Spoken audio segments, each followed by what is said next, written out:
Welcome back to Our Community. Susie Thomas visiting with Jackie Godby, who is Executive Director at the Stark County Humane Society. Where are you located for people who are not sure? Susie, we are right out off Route 62 East by Louisville. You come straight out the highway, go down Broadway, make a right on Peach. You do have to go through a residential neighborhood, so it does confuse people a little bit, but Peach Street dead ends into our parking lot. So we are there. Stop out and see our animals. You have such fun volunteer opportunities, Yes. Maybe my favorite of volunteer opportunities. Well, thank you.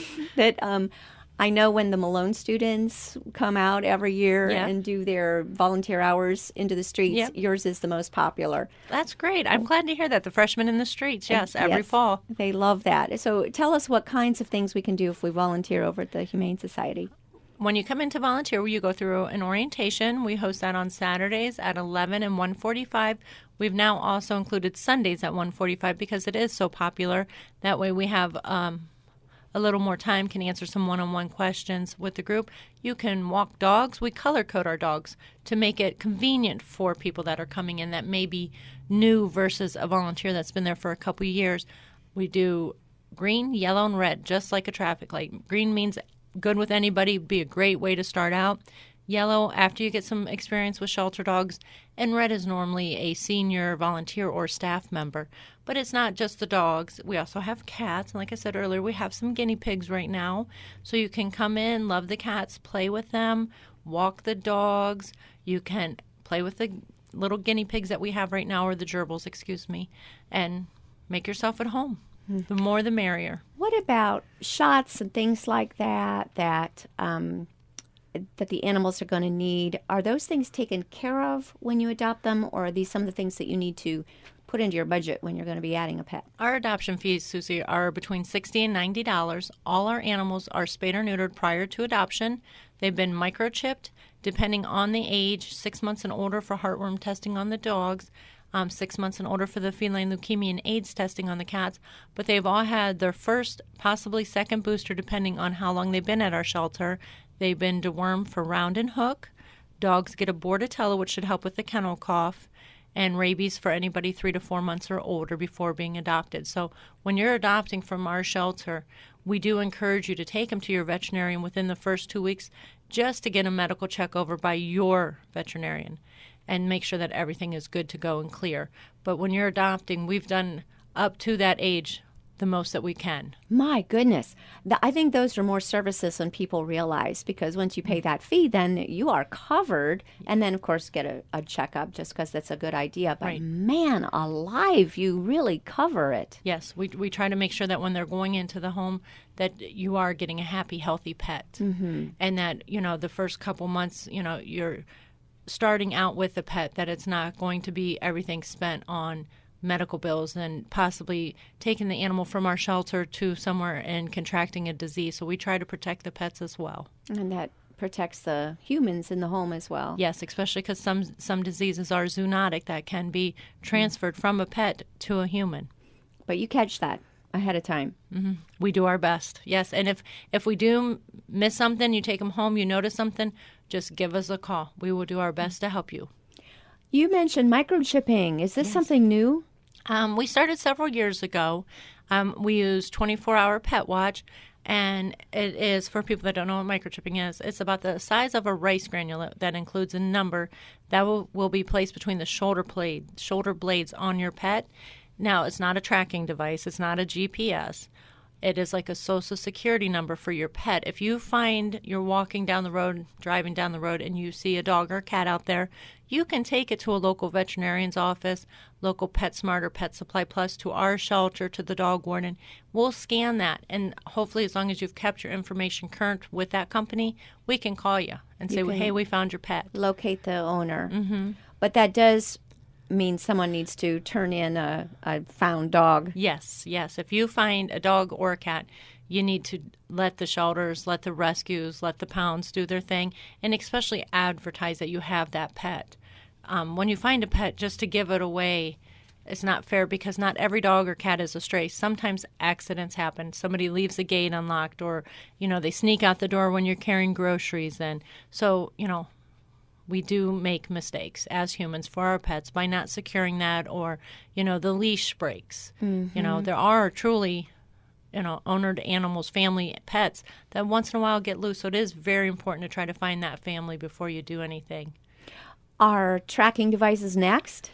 There are some companies that are starting those. Yes, I have seen those. I had my first experience a few weeks ago with a gentleman that had some beagles, and he knew right where his dog was at because he was out in the fields with the dog, and the dog ran too far.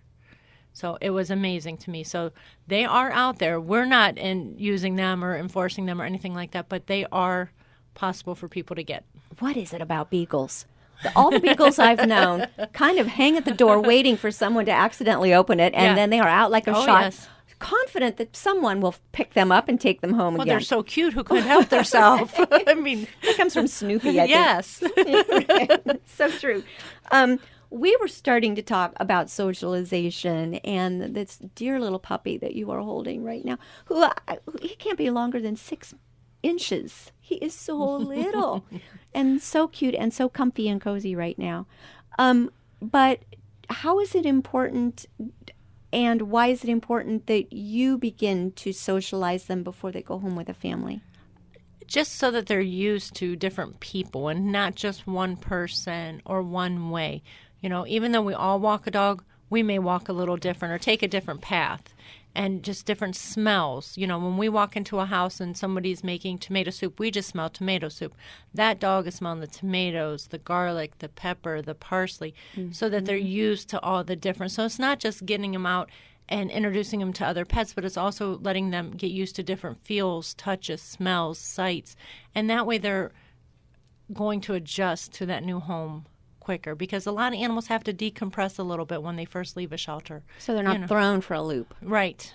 What's the process? Do you just, everybody takes somebody different places, or how? Different. Do you do it? We have different staff in different areas. We have volunteers that come in. We have community service that come through. We have our medical team. We have a pet store staff. So that's why we're open 7 days a week, because we want it to be convenient for the animals to get that extra tender, loving care that they need and deserve. They didn't say, hey, pick me up, take me to the Humane Society or your local pound. They didn't choose to be there. So to give them the best time within there makes a world of difference. Now, you said that I'm so sorry, puppy. She was born in the shelter? Yes, her mother was pregnant when she came into us. And so she was born roughly about 2 months ago. So she's used to all of us, but she's only smelt the Humane Society. She smelt the kennel, the other dogs, the cats, the staff. So now that we know that she has a couple vaccinations and deworming, we're going to start getting her out and used to different people and different smells, so that when she leaves the shelter, she's adjusted to the world a little bit. It's kind of like when your kids are going to pre-K. That you're starting that socialization, that activity, interaction with other animals and people. So it's kind of like what we do at the shelter, just with dogs and cats. Is it as interesting and entertaining watching animals interact with others for the first time as it is with the preschoolers? Yes. But a lot of times the animals are better behaved than we are, because when we see that puppy or kitten, we lose that control. Is she part of a litter? Yeah, there's 2 of her. Oh. Yeah, there's one more. But the other litter mate is back at the shelter today. She is visiting Wersler Elementary for an educational program. Oh, my goodness. So, wow. Well, let's talk about that, because that's another important thing that happens is children get a chance to interact with the animals at the Humane Society. And you do some things with nursing homes? Yeah. We have volunteers that come into the shelter. They'll pick up a puppy or kitten, depending on who we have available, because we never know. And we'll take them out to local nursing home facilities or adult daycare centers and spend a half hour to an hour visiting with the residents of that location. And that also helps with the animals, because then the animals are getting the extra love, smells, interaction. And for some people, that just brightens up their whole day, seeing that animal. How much seeing a puppy brightens our day. Puppy breath is the best. It is pretty cute. Yes. But, we were just talking about stress and relieving stress with someone. And being able to just sit and pet a pet really is a stress release. It's doing me wonders right now.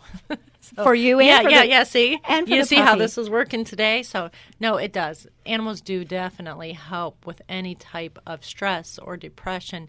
You know, it's a proven fact that animals help us connect to something, and a lot of us need that in life. And just petting and loving and feeling that love back from them and feeling needed by that pet can truly help in a lot of situations with stress and depression. When you visit the nursing homes, is you just take some of the pets and allow the people to just kind of choose, and they kind of pick who they want to kind of spend some time with and interact? Or Well, how does and that it work? depends on how long the volunteer has and how many residents. Some of the nursing home facilities will have everybody in like a day room to where, you know, they can all just walk into a circle, and other facilities will go room to room with them, depending on the type of care that they're providing. Have you personally gotten to see some of the interaction? Of Oh, when yes, that's I've done happening? nursing home visits. I do Yeah. educational visits. Yeah, no, Tell me about that. I mean, what did you personally see as far as the people and the animals? they And, light up and they want to hold them. And sometimes it's hard because you can see the change in the person, but you know you're on a time frame. So that is one of the hard parts for me. But seeing the people talk or recognize you from your visits and looking forward to seeing you and who you brought for them, it's very heartwarming. one of the important things is also when people kind of get a dog ready or a cat ready to do hospital visits with patients. yes. And I've seen them go through the chemo department, and what a difference that makes in Yes. people who are having treatment and be able to go have a visit with a dog. Is there something special that needs to be done to prepare animals for that kind of service? Well, a lot of times they have to go through the training and become certified. And depending on what type of hospital and nursing home as to what they may or may not require. For us, we focus on just the puppies and kittens. So we're not normally taking dogs out because they're strays or unwanted. So we don't know a lot of their history. So we focus on taking the puppies and kittens out there versus like when you go to Akron Children's or Mercy Medical and you see the wonderful volunteers and their team of canines to visit, you know, they go through significant training to get there. Talking about training, for just the typical training of trying to help a pet learn to stay in the yard, we've got a lot of new technology, the invisible fence. Cruel or not cruel? That's to your personal thing with your veterinarian. I can't tell you yes or no. I personally don't have one. I put up a privacy fence. Okay. And that way I've seen that work for some pets, and then I've seen other pets after a few run right through it. They'll come in with that box on. So that has to be something that you as a family decide if you want to utilize that type of training. And I always recommend veterinarians know best.